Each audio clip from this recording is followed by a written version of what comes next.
John Kurakar sir, കൊട്ടാരക്കരയിൽ എല്ലാവരും അറിയപ്പെടുന്ന ഏറ്റവും കൂടുതൽ ശിഷ്യസമ്പത്തുള്ള ഞങ്ങളുടെ ഗുരുനാഥനാണ്.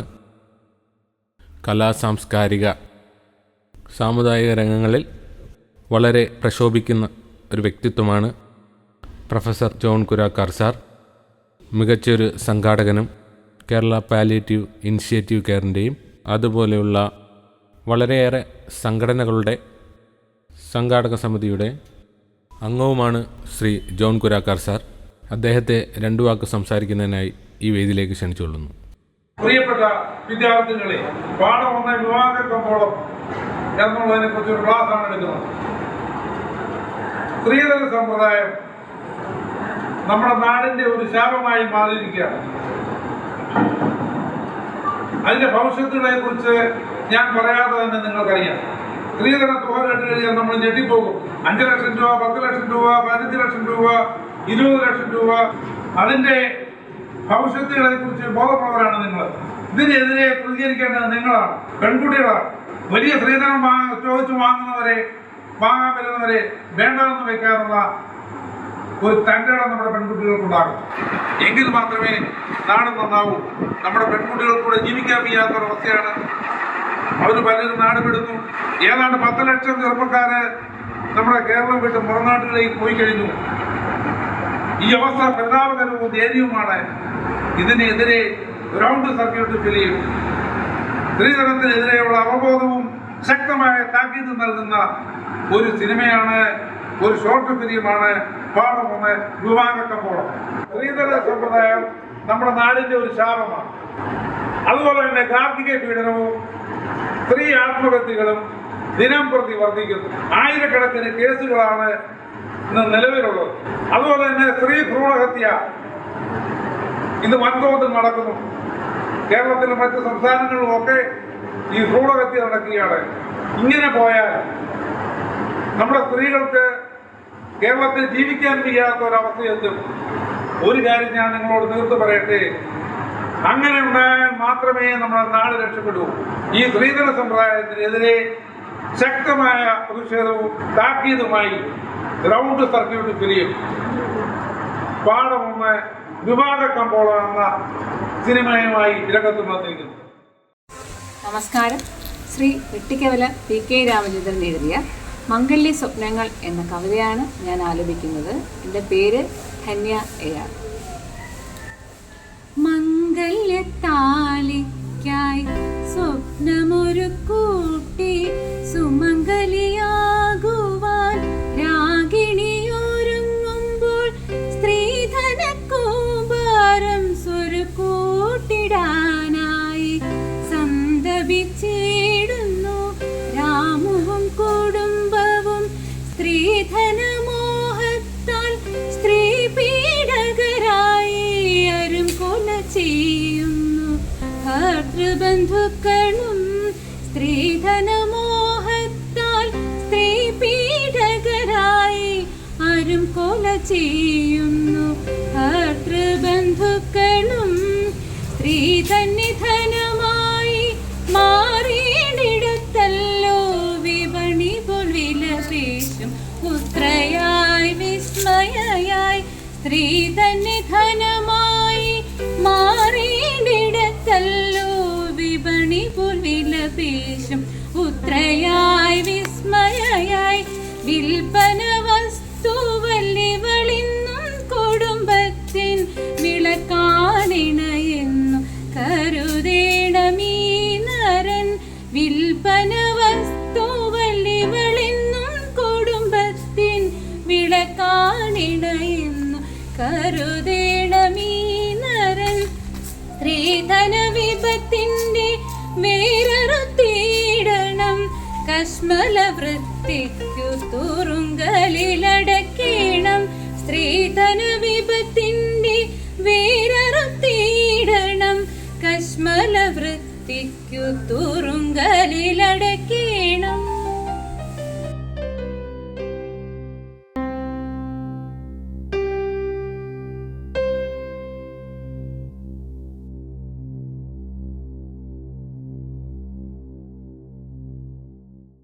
ഇതാരാ? ആനന്ദനോ? ഇങ്ങോട്ടൊക്കെയുള്ള വഴി മറന്നോ? ഓ, മഴയും വെള്ളമൊക്കെ അല്ലയോ? എൻ്റെ മോൾക്കൊരു പയ്യനെ വേണമെന്ന് പറഞ്ഞിട്ട് ആവിയുമില്ല അനക്കവുമില്ല. MA ഫസ്റ്റ് റാങ്കിൽ രാഗിണി പാസ്സായതൊക്കെ ശരിയാ. പക്ഷേ പ്രായം ഒത്തിരി കൂടിപ്പോയില്ലേ? 10-32 വയസ്സായില്ലേ? ഒരു ജോലി കിട്ടാത്തത് എൻ്റെ തെറ്റാണോ? അത് ആനന്ദാ. ഒരു ജോലി കിട്ടട്ടെ എന്ന് കരുതി ഇത്രയും നാൾ കാത്തിരുന്നു. ഇത്രയും പ്രായവുമായി. എങ്ങനെയെങ്കിലും ഒരു പയ്യനെ ഒപ്പിച്ചു തരണം. എൻ്റെ കൂടെ പഠിച്ചവർക്കെല്ലാം വിവാഹവും കഴിഞ്ഞു, കുട്ടികളുമായി. മോളെ, അകത്തു പോയി ചായയോ എന്തെങ്കിലുമോ ഉണ്ടാക്ക്. ഉള്ള പറമ്പ് വിറ്റ ഞാൻ അവളെ പഠിപ്പിച്ചത്. അവൾക്ക് ഇംഗ്ലീഷ് പഠിക്കണം.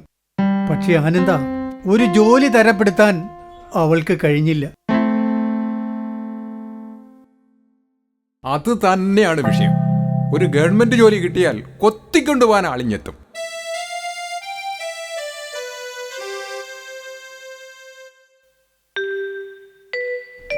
ഇതാ ആനന്ദ, ചായ കുടിക്കൂ.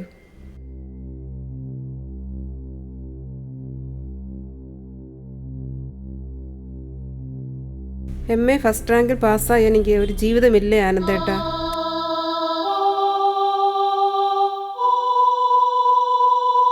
കരയാതെ മോളെ, കരയാതെ.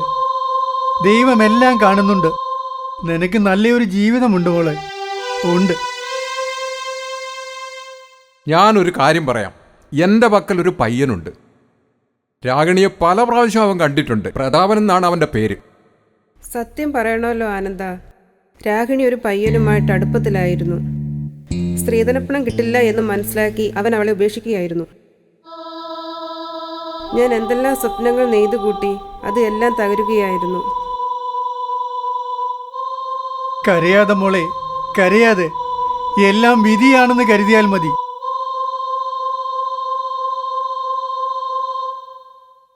ഞാൻ പറഞ്ഞു വന്നത്, പ്രതാപന് രാഗിണിയോടൊരു ഇഷ്ടമുണ്ട്. പക്ഷേ ശ്രീധനമായിട്ട് ഈ വീടും പറമ്പും അവൻ്റെ പേരിൽ എഴുതി വെക്കണം. പക്ഷേ അവൻ 10ാം ക്ലാസ് പോലും പാസ്സായിട്ടില്ല. തയ്യക്കാരനാ, തയ്യക്കാരൻ. ചെറിയ ഒരു വീടും പറമ്പും അവനുണ്ട്.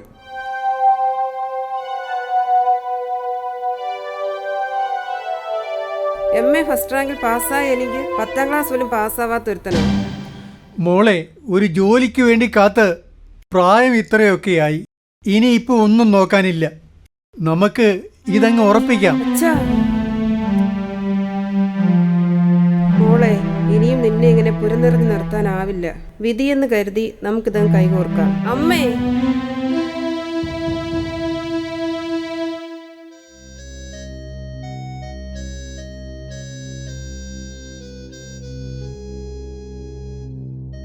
എങ്കിൽ പറഞ്ഞതുപോലെ ശരി ആനന്ദ. ശരി ആനന്ദ, അതങ്ങ് ഉറപ്പിക്ക്. ഒരു 500 രൂപ ഇഞ്ഞെടുക്ക്. ഞാൻ ഓട്ടോ പിടിച്ചാ വന്നത്.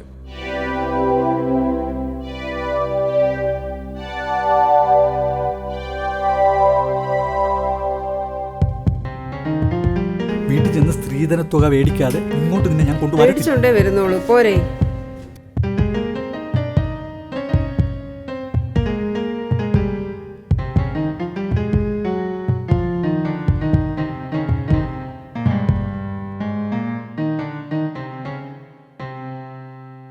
എല്ലാവരും ഒരുങ്ങി തയ്യാറാണല്ലോ. അപ്പോഴാണ് രാജകുമാരന്റെ വരവ്. എന്താണ് നീ പറയുന്നത്? പെണ്ണു കാണാൻ എപ്പോഴാണ് യോഗ്യന്റെ വരവെന്ന്. അവരിപ്പോൾ ഇഞ്ഞെത്തും. ഞാൻ നിങ്ങൾക്ക് ചായ എടുക്കാം. ചായ ഒന്നും വേണ്ട, ഞങ്ങൾ സൽക്കാരത്തിന് വന്നതല്ല. ഞങ്ങൾക്ക് കിട്ടാനുള്ളത് കിട്ടിക്കഴിഞ്ഞാൽ ഇപ്പൊ തന്നെ പൊക്കോളാം. ഇവൾക്ക് കിട്ടാനുള്ള സ്ത്രീധനം ഇപ്പൊ കിട്ടണം. ഇല്ലെങ്കിൽ ഈ പെണ്ണു കാണൽ ചടങ്ങ് ഇപ്പം മുടങ്ങും. MA കാരി വിവാഹം കഴിക്കാൻ വെറും തയ്യൽക്കാരൻ.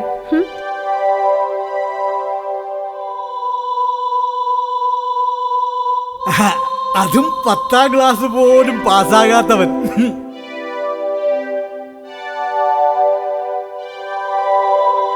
ഇതുവരെയുള്ള ബന്ധങ്ങളെല്ലാം തകർത്തത് നീ ഒറ്റ ഒരുത്തനാണ്. ഇനിയെങ്കിലും പ്രശ്നങ്ങൾ ഉണ്ടാക്കരുത്.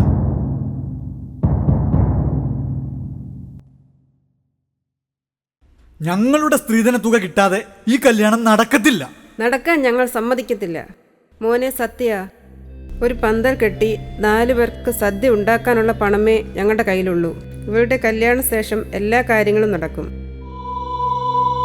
മോനെ ഇതും കൂടി കലക്കിയാൽ രാഗിണി വല്ല ആത്മഹത്യയും ചെയ്യും. ഞങ്ങൾക്കിതൊന്നും അറിയണ്ട. ഞങ്ങൾക്ക് കിട്ടാനുള്ള സ്ത്രീധനം ഇപ്പൊ കിട്ടണം.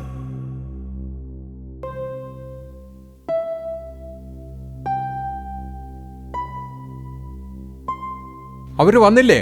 ആഹാ. അവിടുന്ന് തിരിച്ചെന്നാണല്ലോ പറഞ്ഞത് അവര്. എടാ ദുഷ്ട, നീ അതും കലക്കിയോ? നിന്നോട് ദൈവം പൊറുക്കില്ലടാ.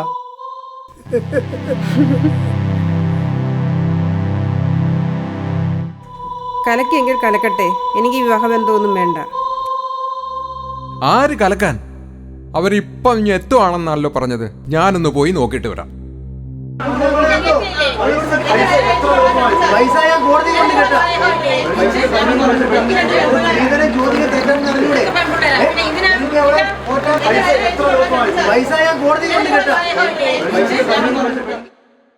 നിങ്ങൾ പൈസ തരാന്ന് പറയുന്നല്ലാതെ തരുന്നില്ലല്ലോ.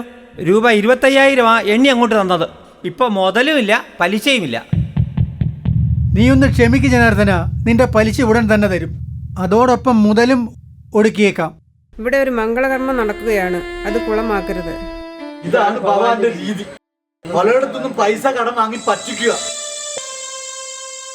ഞങ്ങൾക്ക് പൈസ കിട്ടാതെ ഞങ്ങൾ പോകില്ല. ഞങ്ങൾക്ക് 2 പെൺകുട്ടികളാണ്. ഈ കല്യാണം നടക്കത്തില്ല. ജീവൻ പോയാലും സമ്മതിക്കത്തില്ല. ഞങ്ങൾക്ക് കിട്ടാനുള്ള സ്ത്രീധന പണം ഇപ്പൊ കിട്ടണം.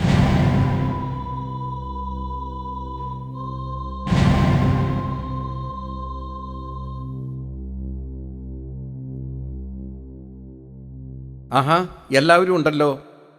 എടോ രാമു, പലപ്പോഴായി സാധനം വാങ്ങിയ 6,000 രൂപ എനിക്ക് കിട്ടാനുണ്ട്. അതെനിക്ക് ഇപ്പോൾ കിട്ടണം. എല്ലാ പേരും ഒന്ന് ക്ഷമിക്കണം. ഇവിടെ ഒരു ചടങ്ങ് നടക്കാൻ പോവുകയാണ്. ഞാൻ നിങ്ങളെ കടയിൽ വന്ന് കണ്ടോളാം.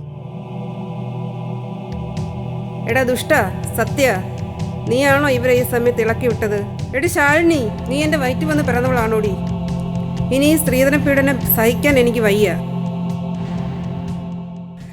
ഇതെല്ലാം ചെയ്തത് ഞാൻ തന്നെ. ഞങ്ങൾക്ക് തരാനുള്ള സ്ത്രീധന പണം ഇപ്പൊ തന്നെ കിട്ടണം. ഈ വീടിന്റെയും പറമ്പിന്റെയും പ്രമാണം കയ്യേറണം. വാടിശാലിനി, പ്രമാണം ഇവിടെ നോക്കാം. പ്രമാണം നേരത്തെ തന്നെ ബാങ്കിൽ പണയത്തിലാണ്. ഇതാണ് എൻ്റെ അച്ഛൻ എൻ്റെ കല്യാണ ആവശ്യത്തിനായിട്ട് കരുതി വെച്ചിരുന്ന സ്വർണം.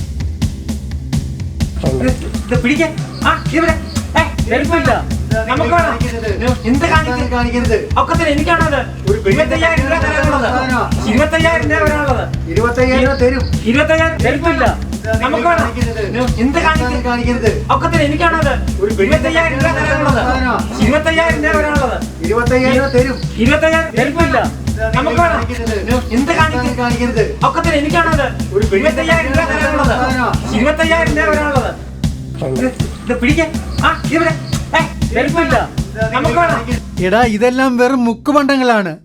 വെറും മുക്കുപണ്ടങ്ങൾ.